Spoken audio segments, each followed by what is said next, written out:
questions, yeah?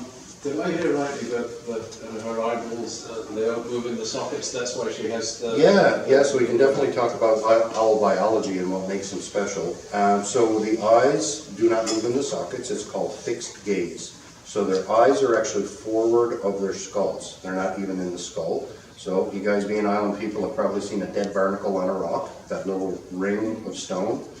And she has a ring of stone called a scleral ring. And in the natural history, I'm not sure if you got actually an owl skeleton or not. And those little scleral ring bones is what the eye sits in.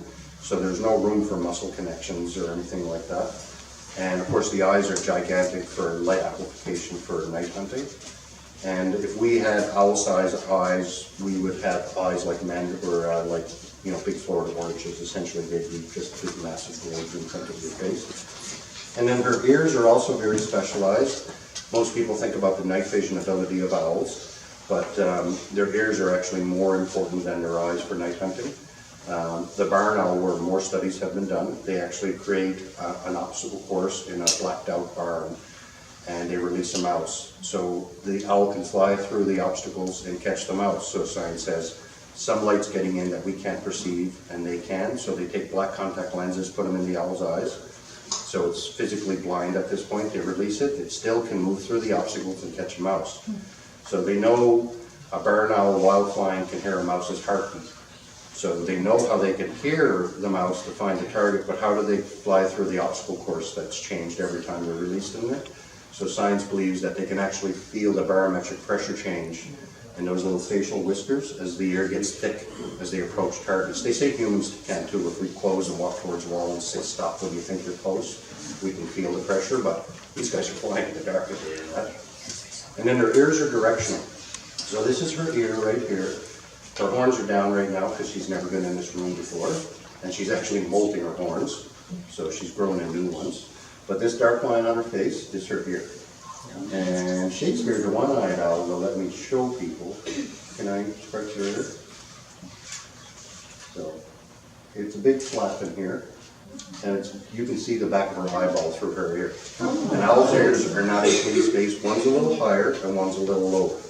So when I hear a sound, my brain tells me it comes from this side. It's because the sound hits this ear before it hits this ear, and the brain can tell the time lag in between. It's just instinctual. We don't realize it's happening. But with an owl, where the ears are not equally spaced, she can tell angle to sound. Where those two angles meet, she's just triangulated the distance and direction to sound. So they do geometry in the brain as an instinct.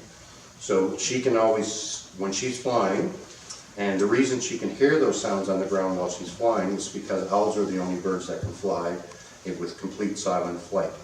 To a mammal, it's completely silent flight.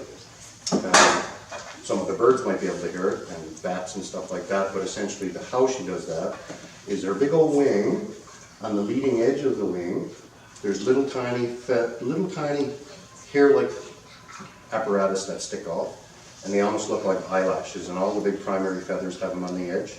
So I'm not saying to do this, but if you were to stick your hand out of a moving car window, and that ear that you're feeling hit your hand, and the sound, that's turbulence.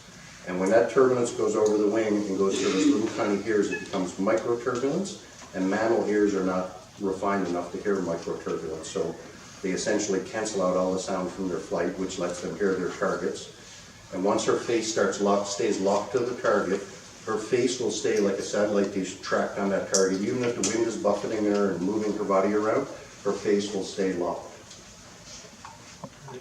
When she really locks to a target, you can really show the fixed gaze better.